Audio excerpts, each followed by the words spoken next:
Let's return to This Week in America. Here's your host, Ric Bratton. Welcome back, everybody. Coast to Coast, This Week in America. Charlie and the Elephant by Loretta Beacham is a story about a child who cares about other creatures. One who follows her feelings, goes the distance to make a difference. A touching story that reminds readers of the importance of kindness. With lovely illustrations by Yvette Besner, Charlie and the Elephant is truly a book to be read and remembered. A perfect addition to your home library. Loretta lives in Ottawa, Ontario, Canada, with her partner Adam and their daughters Charlotte and Violet. Loretta Beacham, author of the motivational and inspiring children's picture book Charlie and the Elephant, is our guest on This Week in America. Loretta, welcome to the program. Great to have you with us. It's a delight to be here. Thank you so much, Ric. What a charming story with a number of messages. I'm really interested in talking about how this whole book came about. And let's start with this. What was the inspiration? Where did Charlie and the Elephant begin? Well, Charlie and the Elephant began in my daughter's imagination. Charlotte, my oldest daughter, she disliked having naps, and she often told stories so that I would keep talking to her so that she didn't have to nap. So this was her way of avoiding things, and some of the stories were just wonderful. But this one stuck out to me. It was it showed her compassion for other creatures. Now, I did embellish a few things, but she essentially came up with the story, and I thought it was important to share that. The book is Charlie and the Elephant. Loretta Beacham, Beacham is the author. Book available at Amazon, the usual places, authorreputationpress.com as well. We'll have a link on our website, thisweekinamerica.us. I know you feel it's very important to retell stories that children share. That's sort of a unique approach on this. Sometimes we tell children stories and we don't listen to what they're saying. Why is that important to retell their stories? Because sometimes they have a better perspective on things than we do. I agree with that. I think sometimes we forget, as we're trying to raise children who are compassionate and kind, that if they start to tell their own stories and their own versions of being kind and compassionate, I don't think it's fair to correct them. This is coming from them, how they understand the world. And they're going to inherit this world. So I think it's important to give them a voice as much as we possibly can as they grow up and they face all these challenges. Do you think that makes you a better parent, being able to listen to the child? I mentioned sort of in passing, but I really believe that sometimes we need to listen and find out more, and then we can be better guides to them. Do you feel that makes you a better parent by listening? I hope it does. I really hope it does. Parenting is something that doesn't come with a guide. I know that there are guides out there, but in all honesty, when you're faced with this other person that you're responsible for, there's so much you don't know and so much you need to learn. And yes, quite often I find that the children teach me how to be a better parent. Well, it's interesting because this is a children's book, and as we'll discuss, there's so many messages, very simple messages, but messages that we as adults often forget. The book is Charlie and the Elephant by Loretta Beacham. What are some of the important themes that you would like readers to notice as they're reading Charlie and the Elephant? Well, some of the themes, obviously you mentioned the theme of kindness. So remembering that other creatures, whether they're, trees, crows, elephants of your imagination, deserve kindness and understanding. And that we live in this large world with so many creatures that if we don't learn to understand them and respect, their being, we might not, we might see mass extinction, we might see some very, very difficult times ahead. So I think kindness is important. But I also do think the idea of listening to my daughter's story is to remind people that they all have a voice. Charlie is, quite young in the story, and she's told by some of the characters that we need you to speak up. And so I think it's important for children to realize, and for adults as well, that if you see something that you don't like, or you see something that you feel is wrong or unjust, speak up. We all have a voice. One of so many wonderful messages, important messages in Loretta's book. The book is Charlie and the Elephant. The author, our guest, Loretta Beacham, Beacham. Book at all the usual places, including, of course, Amazon, authorreputationpress.com, Barnes & Noble. The first part of this, I'm sure, was writing it and then finding an illustrator, because the book is beautifully illustrated. Talk about Yvette and what inspires her artwork, because she does a marvelous job of taking your story and putting it in picture form. Well, first of all, I agree with you. I think it is beautifully illustrated. Yvette is very talented. She uses as her inspiration the world around her. She's informed by folk art. She has a strong sense of folk art. She's originally her family is originally from Czechia, so she's Czech, but she's here in Canada, and she loves to just completely get lost in a drawing. So she has this beautiful linear sense about her that as you look at one of her drawings, you can just trace it with your finger and go deeper and deeper. She does this with all of her illustrations, and she branches out in painting. But what I found about these illustrations in particular is that you can actually get lost within them. Yes, you can look and sort of have your own story as you're looking at those pictures. You are absorbed in those. That had to be a relief to find someone that would take your idea and then enhance it with the pictures. How important is it to have the right illustrator to express the themes in your book? Well, we like to read to our kids. Now they're growing up quite fast, as they tend to do. Yes. But we found that illustrations, the text is one thing, but certainly we have books where there's no text at all, and the illustrations speak volumes.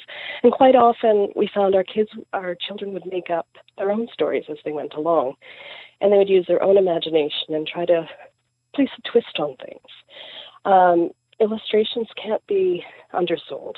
They're so important for visualizing and to let the children see them, create their own stories from them. Besides Charlie, the main characters in the story are wildlife. What prompted you to choose these particular characters to help tell the story of Charlie? Well, she's not the only human in there. There are references to others, but this was her world at the time, in her imagination and in reality. Some of the creatures include an ash tree. Now, we have had in the city of Ottawa some difficulty with the emerald ash borer. So we've had a lot of ash trees cut down, and she found that was very upsetting. And we also have a large group of crows that like to nest at the nearby hospital. So we can actually see crows every morning and every evening en masse flying back and forth. And this really left an impression on her and left an impression on me too. I wanted to incorporate that into the book. Well, you've done a wonderful job in doing that. Loretta Beacham, our guest on the program. The book is Charlie and the Elephant. We talked on this before, but it's so important. Charlie asks a lot of questions, much like any other child. Sometimes questions can be tiresome, especially the end of the day. You're trying to read a book, or you're hoping they're taking a nap, or they're going to go to bed for the evening. You feel it's important to listen, not only to listen, but to try to answer. How important is that? To me, it's very important. And now I admit, like probably many other parents, I get frustrated. I get to the point yes. of because I said so. But I try not to get there. I try to say, I don't know, and then follow up with, let's find out. Say, for example, right at the beginning of the pandemic, my daughters are asking, well, why is it that washing your hands is so important? So we found a Mark Rober video on YouTube about how important it is to wash your hands, and he had a brief explanation of the chemical process behind it, and he used that wonderful word, saponification. And so Charlotte looked at me and said, so what does saponification look like? I said, I don't know, and let's find out. And so yes. We have done that since, and so we start to explore different things. So I think it's important not just for the children to validate their questions, but also for me as an adult who needs to find out new things all the time as well. And so their questions help me become a better person. Well, and oftentimes their questions are difficult to answer. Some you can Google, others you can't. They ask about climate change, for example, something that comes up that they'll hear on the news or hear adults talking about it, or wonder why the weather is different than it was maybe a short while ago. Maybe losing a loved one, and that's very difficult to look up something and find a correct answer. Distance to the stars, they have so many questions. How difficult is it to try to find the answers? And it sounds like you try to come up with an answer for just about everything that Charlie or a young child asks you. I do, but I don't. As I said, I'm trying to not default to the idea of the parent just giving knowledge out, but to be vulnerable to them too, and to admit I don't know everything. I don't know how to explain this. It is very difficult to answer questions like climate change, loss of a loved one, these sorts of things, or even just the distance to the stars. Now, those sorts of things, Neil deGrasse Tyson can help me with, or Google can help me with. But, I think it's important to at least attempt, because they need to gain a lot of knowledge at the same time as I do. And so it's important to try, but also important to admit when it's beyond me and I need some help. So you do an excellent job in writing this book and talking about these issues and bringing the issues up in a way that they're a talkable topic from a parent to a child. For a child, it's something they can understand and think about. Talk about writing a children's story. Some people think, boy, that would be easy to write a kid's story. But when you think about it, it's so important. You don't have a lot of words, so you have to choose the right words. You have to keep the story moving, and you have to really speak at their level. What are the challenges in writing a children's story? Well, I think you summarized those quite well. Pardon me. In a children's story, you have fewer words, and so you have to put big ideas into a limited number of words. And that's a very hard thing to do. So there is that. But I think, as I said, I haven't mentioned this, but this is my first attempt at a children's book, or any book for that matter. And I think I took on a big challenge as a result, because to keep a child engaged or interested, or to explain a very big concept to them in just a few words, is a lot harder than I ever anticipated. Yeah, I would think there'd be a lot of going back and reworking and okay, I can be a little more succinct than that and maybe get the message across with different words. And I have such admiration for you and people who are successfully able to write a children's book, because it is a special type of book and message that you are trying to relay. The book that we're talking about is Charlie and the Elephant. If you're just joining us, the author is Loretta Beacham. If you're Googling, Beacham, book available. Usual places: Amazon, Barnes & Noble, authorreputationpress.com. And we've got all this on our website, thisweekinamerica.us. You mentioned children growing up rapidly. You have 2 young children. Sometimes before you know it, they're reading to us and reading from adult books to us. Are you still writing to the children? Is that still an experience you share with them? Occasionally. I would say it's part of growing up for me too, realizing that they've gone from all those wonderful moments on the sofa. They're in their PJs, and they've just bathed. It's time for bed, and they cuddle up, and they you go through something like Sandra Boynton, and then next thing you know, it's Bunnicula, and then Harry Potter. Exactly. And they're reading on their own.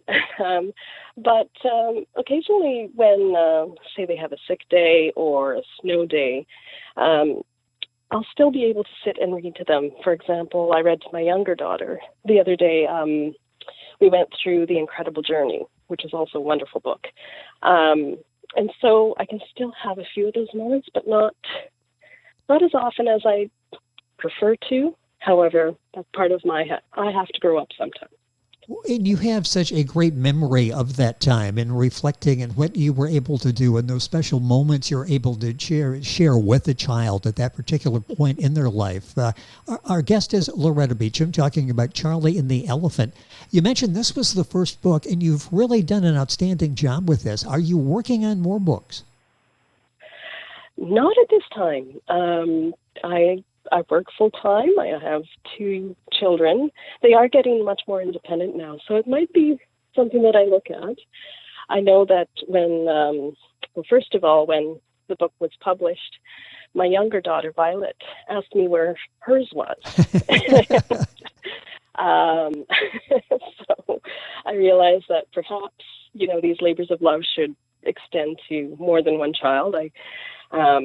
So we'll see. I certainly took down a lot of notes when Violet was telling me all sorts of wonderfully nonsensical stories, so I might be able to look those up in the next few years and see if I can have another go.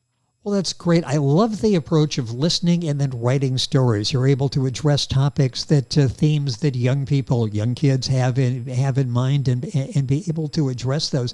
Overarching theme in this is what I mentioned in the beginning, kindness. What exactly is kindness? Let's sort of take a look at that. And you look at civilization, society now, there seems to be a meanness level out there that I don't remember up until a short while ago. Basically, if you disagree with me, there's a problem. There's a kindness deficit there. Talk about what is kindness to you. A kindness deficit's a very interesting way to put it. I think kindness, not to sound too trite, but a lot of it is just empathy. It's understanding who you are and that other people are as full people as you are. They're going to have their opinions. They're going to have their likes and dislikes. But just as you exist in the world, so do they. And that extends to our biodiversity, our flora and fauna too. They exist here with us. And so kindness to me is understanding that while I have the right to exist and I have my voice, others do too. And I have a responsibility to respect that. And it really begins with all of us. I think if we all do something, the cumulative effect will be maybe some changes in this. Do you look at it that way? This really begins with reading and listening with your children. That's where this whole concept, you become a better person because of it, and the child becomes a better person. I agree with that. I think just carefully listening to people and respecting their opinion, respecting their likes, dislikes, stories, and questions really does make a bit of a difference. I know that some things that we've talked about, such as climate change, what I've heard repeated is we don't need one person to be perfect and to do everything perfectly. We need everybody to do a little bit. Yes. And that's to me, that kindness is where it starts. Just a little bit, and it will grow. We've got a few minutes left in the program. I want to talk about your approach to this, and I love this. You bring in your observation of what's going on in the environment of the neighborhood. You see things, you remember things. How important is that to sort of take time and to look around and to appreciate what's there and to make sure children are aware of that as well? In some cases, they're making that known to us, what's going on in the neighborhood. But awareness, how important is that to you as a parent and to the child as you try to get them tuned into the environment as well? I think it's very important. As I said, they're going to inherit this. They're going to be with this earth a lot longer than I have been, and my parents, etc. We see the passage of time. Part of it, is just trying to engage in general. I know when I would walk them to daycare in the morning, I would say, "Good morning, good morning, Mr. Maple Tree. Good morning, Miss Cardinal." All of these things, just to remind them to look around and to appreciate all the beings that were in this space. And I also think there's that old adage for an author to say, write what you know. And so if I never look up and never look around, I'm never going to have any experience or inspiration. And so to me, I have to look around. I have to be aware of the world around me in order to come up with a story. It seems so simple when you're out walking. Look up or look around. Just 2 or 4 words can make a whole difference in your day and your attitude. And if you have a bad attitude when you're out walking from one destination to another and suddenly you look around and you see things, or you just enjoy the architecture of buildings if you're walking in a downtown area, it can make a difference, can it, in how we feel and how we approach other people and the rest of the day? It sure can. over the summer, we were in the downtown core in Ottawa. It's had a few exciting things happen in the last year, one could say.